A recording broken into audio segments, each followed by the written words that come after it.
Shalom. Pada pembinaan iman Kristen, pada saat ini saya ingin menyampaikan satu tema, yoga di bawah terang firman Tuhan. Sebagian orang Kristen di berbagai tempat di dunia ini mempraktikkan yoga. Dan mereka bertanya, apakah orang Kristen boleh mempraktikkan yoga? Maka saya berusaha menjawab pertanyaan itu dengan pembahasan kita yang singkat ini. Mari kita berdoa lebih dahulu. Mohon Roh Kudus pimpin hamba-Mu yang akan menjelaskan firman, dan setiap kami yang menonton dan belajar firman, Roh Kudus kuasai kami. Dalam nama Tuhan Yesus kami berdoa. Haleluya. Amin.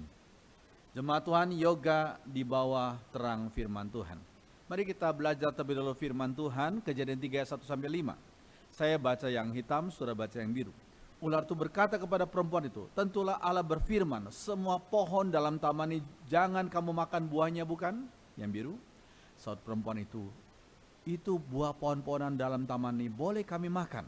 Tetapi tentang buah pohon yang ada di tengah-tengah taman, Allah berfirman, jangan kamu makan ataupun rabah buah itu, nanti kamu mati. Tetapi ular itu berkata kepada perempuan itu, sekali-kali kamu tidak akan mati. Tetapi Allah mengetahui, pada waktu kamu memakannya, matamu akan terbuka, dan kamu akan menjadi seperti Allah, tahu tentang yang baik dan yang jahat. Selanjutnya, kita akan baca dalam Yohanes 14 ayat 27. Kita baca sama-sama. Damai sejahtera ku tinggalkan bagimu, damai sejahtera ku berikan kepadamu, dan apa yang kuberikan tidak seperti yang diberikan oleh dunia kepadamu. Janganlah gelisah dan gentar hatimu. Selanjutnya saudara sekalian, kita lihat dalam Kejadian 3. Bagian firman Tuhan yang ditulis tahun 1500 sebelum Masehi oleh Musa ini menyatakan dan membimbing kita bagaimana kita bisa melihat dan bisa menilai ajaran New Age Movement pada abad 21 ini. Dikatakan oleh iblis kepada Hawa, sekali-kali kamu tidak akan mati. Terus sekalian, banyak orang sepanjang sejarah berusaha mengimajinasi bahwa mereka tidak akan mati. Terus sekalian, mereka yang percaya hal ini mengangkat satu atau mengadopsi satu kepercayaan tentang reinkarnasi. Kalau kita lihat gambar ini, orang yang percaya reinkarnasi itu seperti roda. Ya, lahir, kemudian besar, kemudian nikah, kemudian menjadi tua, sakit, meninggal, lahir lagi, berkali-kali lahir dan berkali-kali mati. Berapa banyak kali? Enggak tahu. Berkali-kali lahir dan berkali-kali mati. Itu namanya reinkarnasi. So sekalian, kamu tidak akan mati. Itu kata iblis kepada Hawa. So sekalian, bagaimana firman Tuhan menanggapinya? Reinkarnasi ditolak oleh Ibrani 9 ayat 27. Ibrani 9 ayat 27 mengatakan, dan sama seperti manusia ditetapkan mati hanya satu kali saja. Tidak berkali-kali. Hanya satu kali mati saja. Nah sesudah itu dihakimi. Sekalian, ini suatu hal yang kita perlu pahami. Yang berikutnya, iblis berkata lagi kepada Hawa, matamu akan terbuka. Dalam Kejadian 3 ayat 5. Maksudnya apa ini? Sekalian, di dalam bagian ajaran daripada yoga, ajaran daripada New Age Movement, dikatakan manusia kalau belajar akan segala bimbingan pengarah mereka, maka orang yang belajar itu akan mengalami yang satu hal yang disebut dengan enlightenment, penerangan. Mata mereka akan terbuka dan mereka akan sadar diri bahwa mereka adalah Allah. We are gods. Kami adalah Allah. Lalu sekalian, mereka perlu mendapatkan satu enlightenment. Itulah pengajaran New Age Movement. Lalu sekalian, yang berikutnya, dikatakan kamu akan menjadi seperti Allah, ayat yang kelima. Kamu akan menjadi seperti Allah, itu kata iblis kepada Hawa. US Movement berkata kita adalah Allah. Kita adalah Allah. We don't need God because we are gods. Kita tidak butuh Allah sebab kita adalah Allah. Sekalian, ini penting. Pengkhotbah 1 ayat 5 ayat 1b mengatakan karena Allah ada di surga dan engkau di bumi. Jelas dibedakan di situ. Allah yang transenden, Allah yang di surga, dan kita makhluk ciptaannya hanya di bumi saja. Terus kalian yang berikutnya, dikatakan iblis berkata, kamu akan tahu tentang yang baik dan yang jahat. Kamu akan tahu tentang yang baik dan yang jahat. Ini adalah ajaran relativisme. Aku tahu yang baik dan jahat, kamu pun tahu yang baik dan jahat, dia pun tahu yang baik dan yang jahat. Tetapi yang baik menurut aku mungkin berbeda dengan yang baik menurut kamu. Demikian juga dengan menurut orang itu. Itu namanya relativisme. Tergantung siapa yang mengatakannya. Tergantung siapa, latar belakangnya bagaimana, ajarannya bagaimana, pemahamannya apa. So sekalian, tapi kalau kita bandingkan firman Tuhan, Lukas 18 ayat 19b dikatakan, tidak ada seorang pun yang baik selain daripada Allah saja. Tuhan mengajar kita, firman Tuhan mengajar kita akan satu hal yang absolut dan mutlak, yaitu Allah dan firman-Nya. Terus sekalian, ajaran manusia relatif, tapi yang dari Tuhan, firman-Nya itu absolut. Terus sekalian, ini penting kita perlu pahami. Yang berikutnya, kita akan belajar tentang damai yang diberikan Tuhan. Itu tidak sebatas perasaan. Terus sekalian, damai yang dunia berikan, memang dunia bisa berikan. Tapi itu hanya sebatas perasaan, feeling. Orang dengar lagu bisa dapat damai, tapi damai sebatas perasaan. Orang belajar yoga bisa dapat damai, tapi damai sebatas perasaan. Tapi damai yang Yesus berikan adalah berbeda dengan yang dunia berikan. Damai yang lebih dalam sifatnya, yaitu damai dengan Allah. Karena dosa kita diampuninya. Terus sekalian dikatakan peace with God, damai dengan Allah. Tidak ada orang yang belajar yoga berkata, lewat yoga dosaku diampuni. Lewat nyanyian dosaku diampuni. Lewat mantra dosaku diampuni. Tidak ada itu. Tapi lewat Tuhan Yesus dosaku diampuni. Kita didamaikan dengan Allah pencipta kita. Terus sekalian, mari kita baca sama-sama ayat ini. Sebab itu kita dibenarkan karena iman. Kita hidup dalam damai sejahtera dengan Allah. Oleh karena Tuhan kita Yesus Kristus, damai sejahtera, peace with God. Terus kalian ini penting. Yang berikutnya, yang kedua, meditasi Kristen ini bukan kosongkan pikiran. Dalam beberapa bagian firman Tuhan sering ditulis meditasi. Tapi meditasi menurut Kristen bukanlah mengosongkan pikiran, tetapi fokus pada firman Tuhan. Terus kalian dikatakan dalam Mazmur 1 ayat 2 dikatakan, instead the law of the Lord makes them happy and they think about it day and night. Mereka berpikir, mereka fokus pada firman Tuhan siang dan malam. So sekalian, jadi meditasi Kristen bukan mengosongkan pikiran tetapi fokus pada firman Tuhan. So sekalian, justru meditasi yang mengosongkan pikiran itu bahaya. Sebab the idle mind is Satan worship. Pikiran kosong adalah tempat kerjanya setan. Jangan kita pernah mengosongkan pikiran, tapi konsentrasikan pikiran pada firman Tuhan. Terus sekarang yang berikutnya, kalau kita lihat kejadian yang supranatural tidak identik dengan karya Roh Kudus. Kalau kita fokus pada supranatural, hal-hal yang sensasional itu bahaya. Sebab ternyata roh lain bisa melakukan hal-hal yang supranatural. Kita lihat gambar berikut ini. Orang yang belajar yoga dalam tahap tertentu bisa terbang seperti ini. Tidak dibantu dengan tambang atau apa, tapi mereka bisa terbang, bisa mengangkat pantat mereka beberapa senti di atas tanah.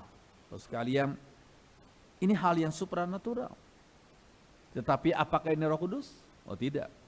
Terus sekalian, kita ingat bagian firman Tuhan ketika Harun dan Musa menghadap kepada Firaun.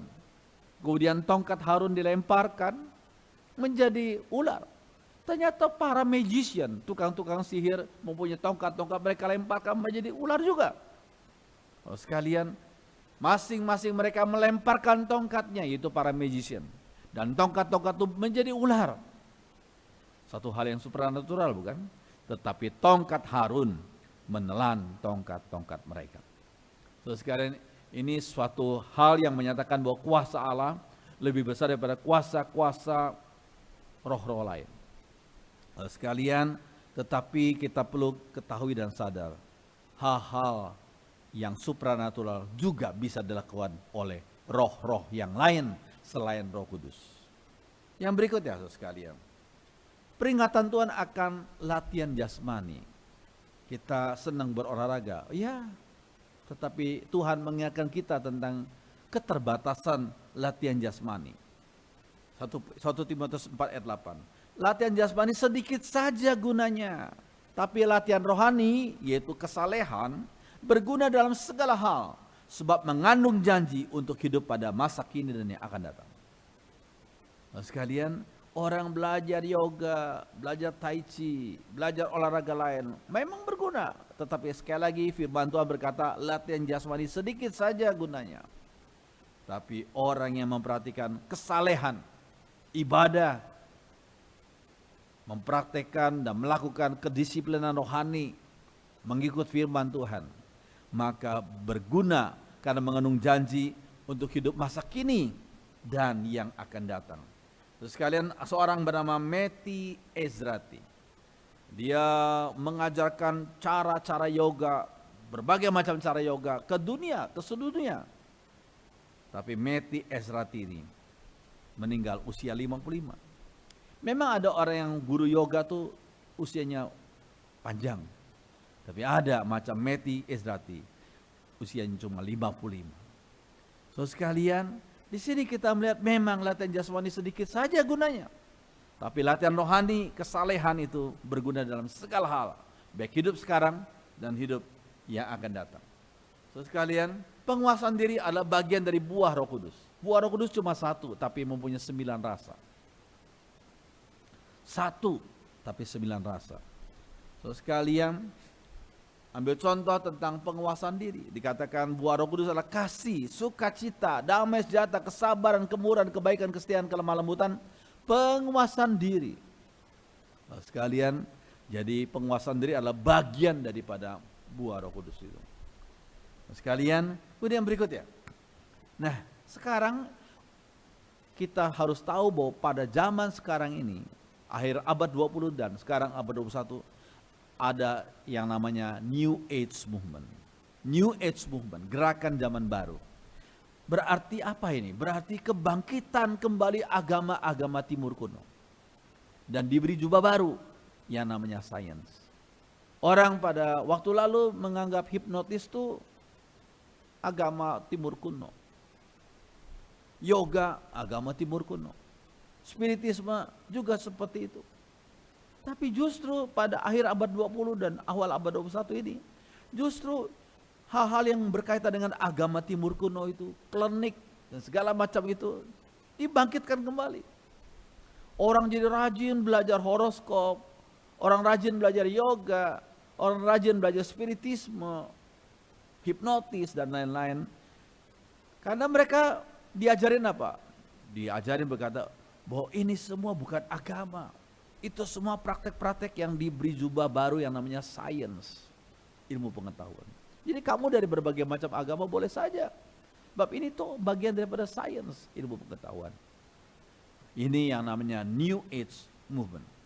Sekalian iklan yoga berkata, yoga bisa meningkatkan kesehatan, keharga diri, produktivitas, inteligensi, kreativitas bertambah tanpa stres atau tekanan.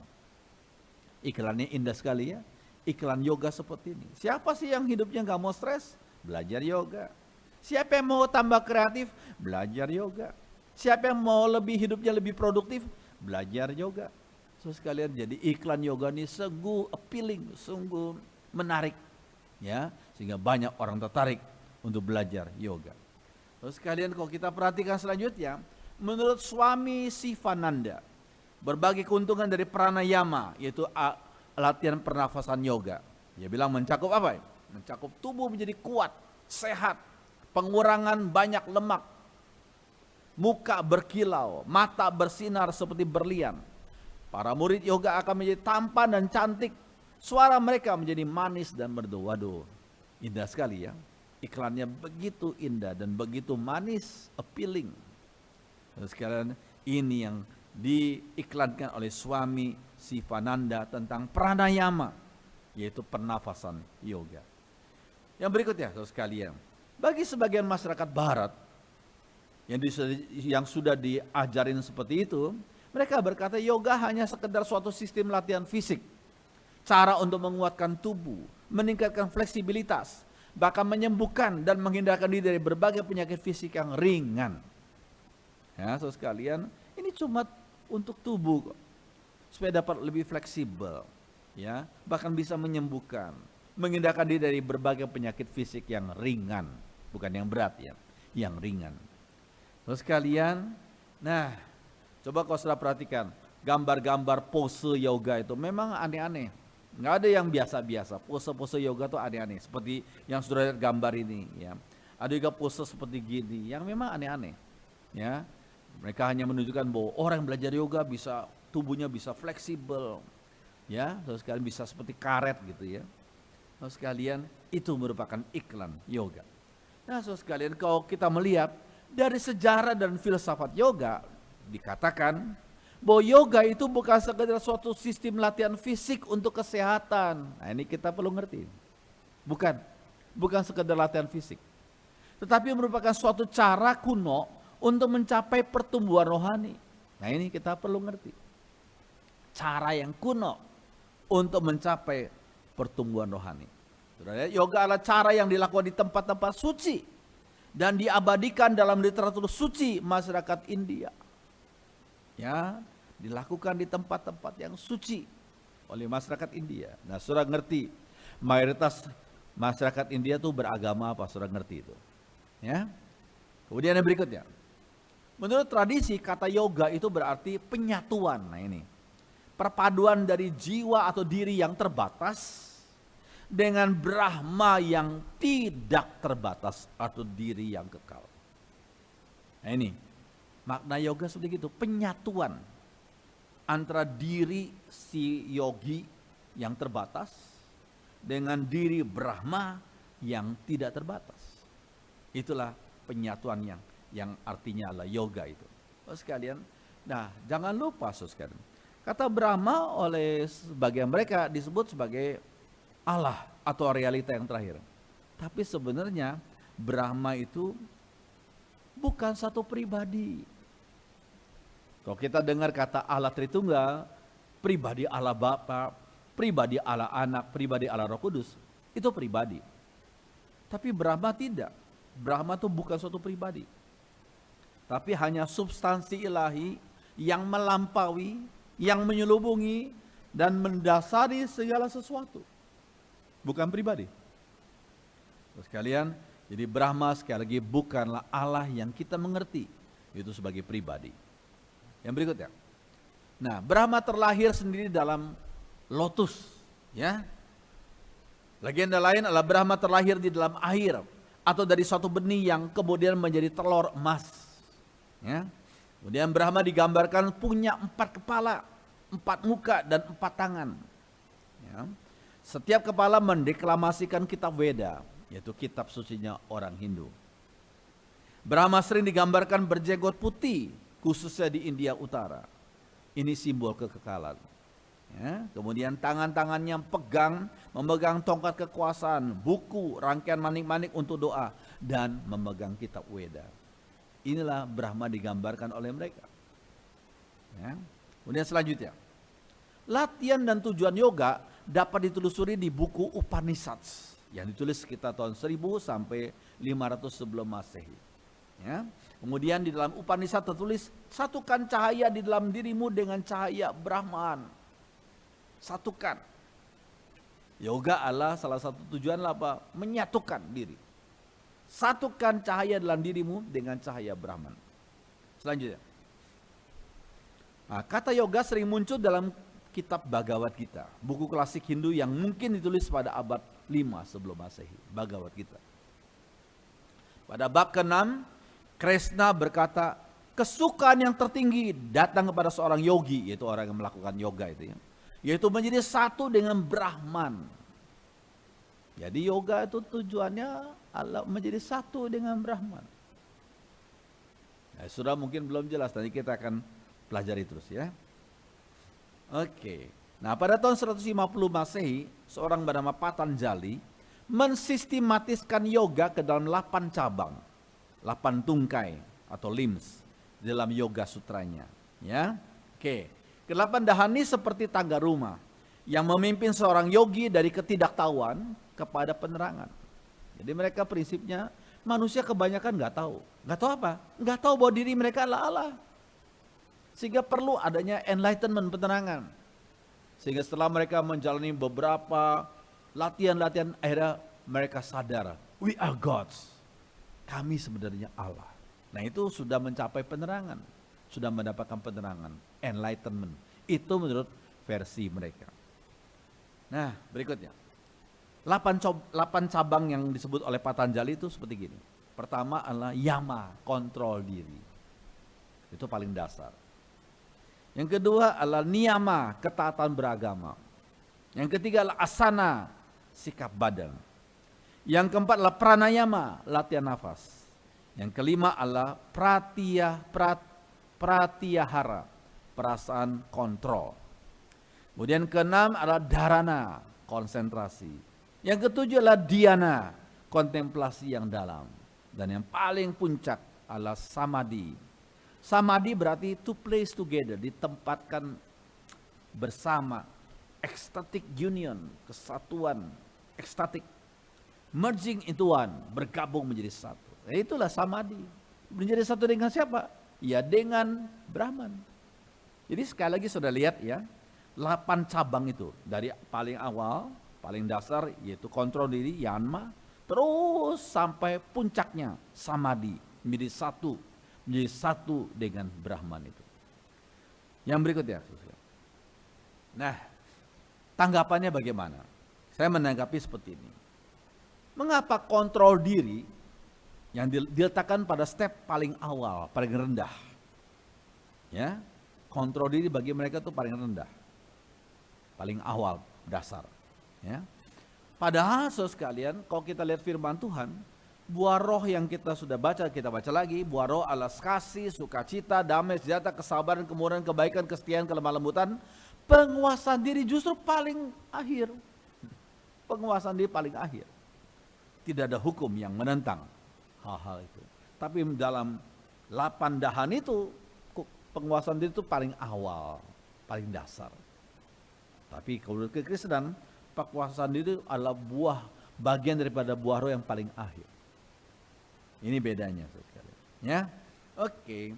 Yuk kita baca Amsal 16 ayat 32. 1, 2, 3. Orang yang sabar melebihi seorang pahlawan. Orang yang menguasai diri melebihi orang yang berebut kota.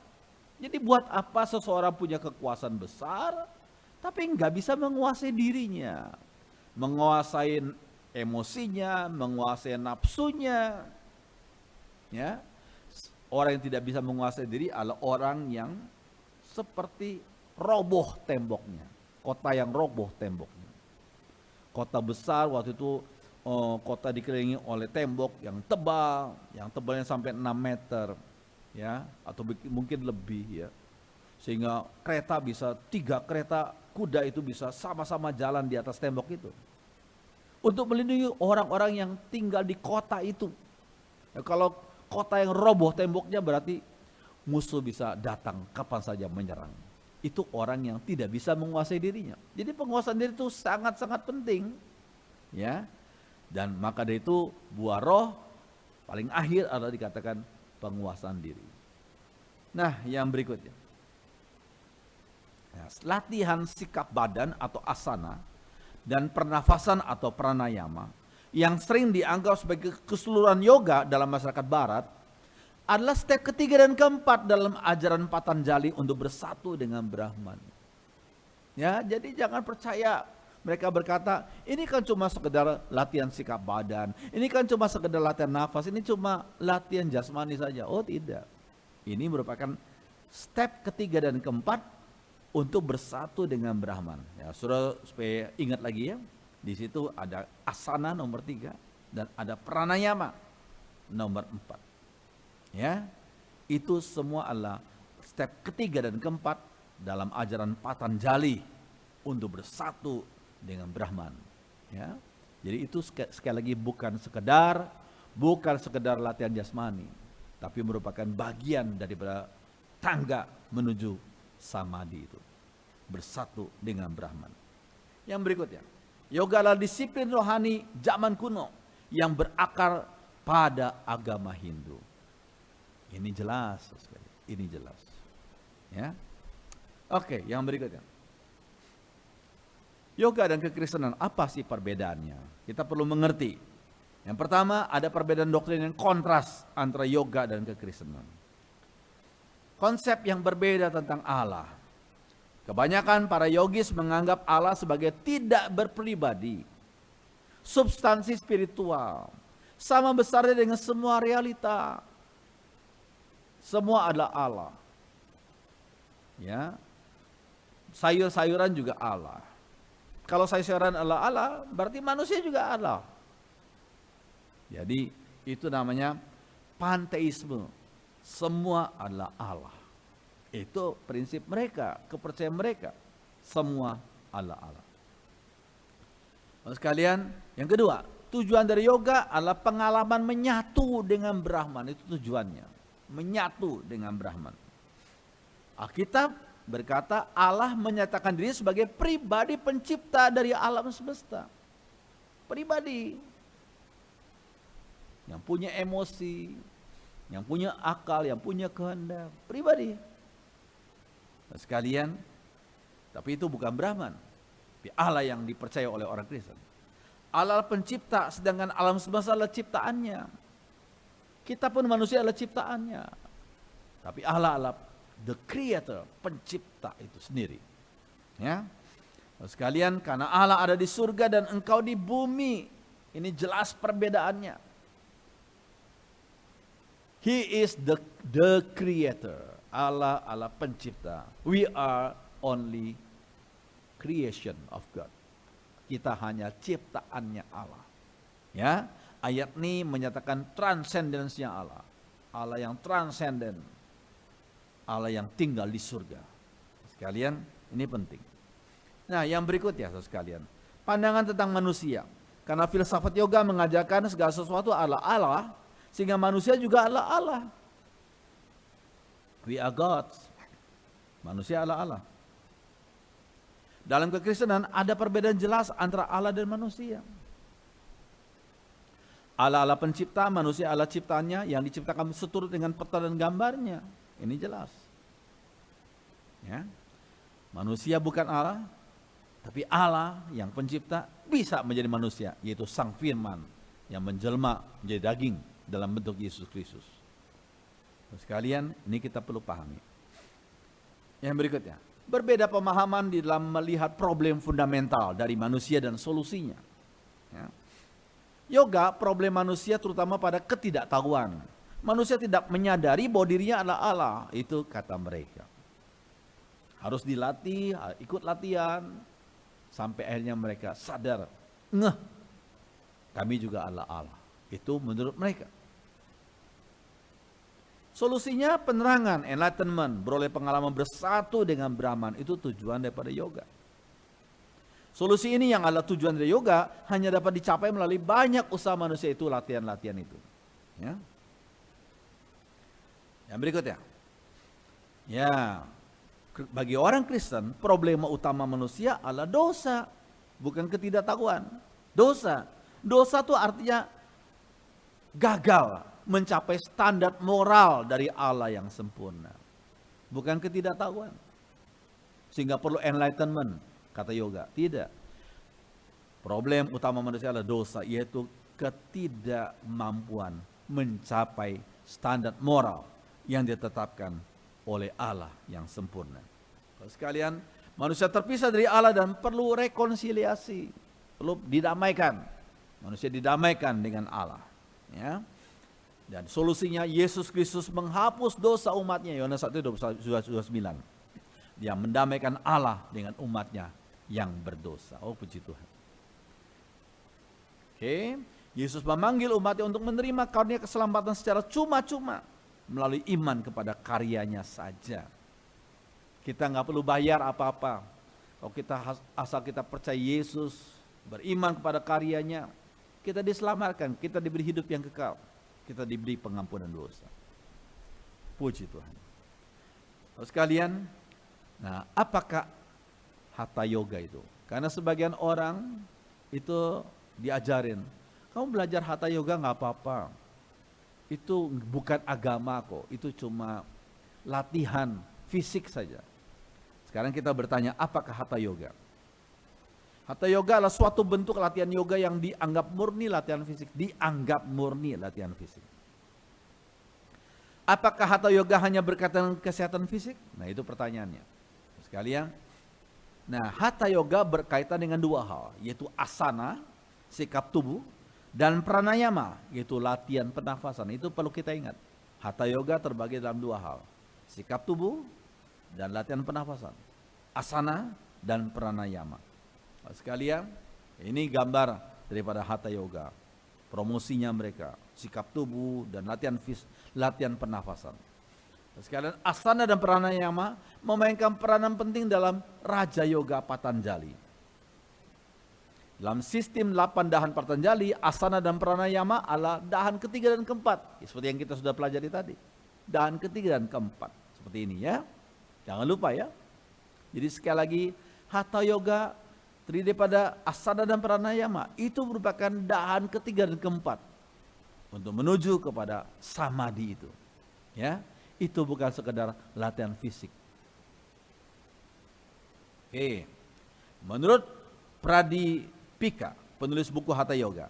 Hatha Yoga secara eksklusif dan semata-mata untuk mencapai Raja Yoga.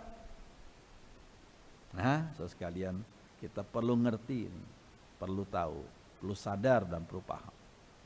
Oke. Nah, sekarang kesimpulannya. Sebagai umat Tuhan, kita harus berolahraga. Apalagi masa-masa seperti ini. Kita harus menjaga kesehatan tubuh kita dengan berolahraga secara reguler. Seperti saya, setiap pagi olahraga jalan pagi. Ya, ada orang yang masih muda olahraga badminton, tenis, oh silakan. Terlalu banyak macam olahraga. Ada yang renang segala macam. Tapi pilihlah olahraga yang aman secara rohani. Enggak menyerempet-nyerempet bahaya secara rohani. Jangan-jangan kita begitu tekun dalam yoga, nanti kita ketemu roh lain yang bukan Roh Kudus. Sekali lagi, pilihlah olahraga yang aman dan tidak menyerempet bahaya dalam rohani. Ya, bukankah banyak jenis olahraga? Hati-hati dengan usaha iblis untuk membawa umatnya kepada sikap kompromi. Ya, hari Minggu ke gereja, tapi hari lain menyembah roh lain yang tanpa disadari. Ya, firman Tuhan berkata apa? Tapi Yesus berkata kepada iblis, ada tertulis, engkau harus menyembah Tuhan Allahmu dan hanya kepada Dia sajalah engkau berbakti. Hanya. Jadi jangan kompromi. Kalau mengikut Tuhan ya ikut Tuhan. Jangan bersekutu, jangan bersatu dengan Brahman. Hanya kepada Dia sajalah engkau berbakti. Kesaksian sebagian orang yang sungguh-sungguh Kristen pada waktu mereka menjalani yoga, pada satu titik mereka menyadari, kok mereka bertemu dengan roh lain ini, roh yang bukan Roh Kudus, roh lain ini. Akhirnya mereka berhenti. Pada waktu mereka rajin yoga, mereka kalau berdoa rasanya kok jauh dari Tuhan. Mereka kok rasanya tidak bertumbuh secara rohani. Karena mereka berkompromi. Mereka sedang bersekutu dengan Brahman itu. Oleh karena itu sekali lagi, carilah jenis olahraga yang aman dan tidak menyerempet bahaya. Mari kita utamakan kesalehan, rajin membaca firman Tuhan, fokus pada firman Tuhan, dan carilah olahraga yang aman dan tidak menyerempet bahaya secara rohani. Mari kita berdoa. Ya Roh Kudus, tolong hamba-Mu dan tolong setiap kami, supaya kami semua mau taat kepada firman Tuhan dalam hidup kami, dalam kami berolahraga, dalam hidup kami sehari-hari. Kami tidak bersekutu dengan roh lainnya, hanya Roh Kudus saja. Firman Tuhan yang membimbing kami. Terima kasih Tuhan. Perkataan manusia sudah selesai, tapi Roh Kudus memeteraikan firman-Mu dan mengingatkan kami untuk melaksanakan firman-Mu. Dalam nama Tuhan Yesus kami sudah berdoa. Haleluya.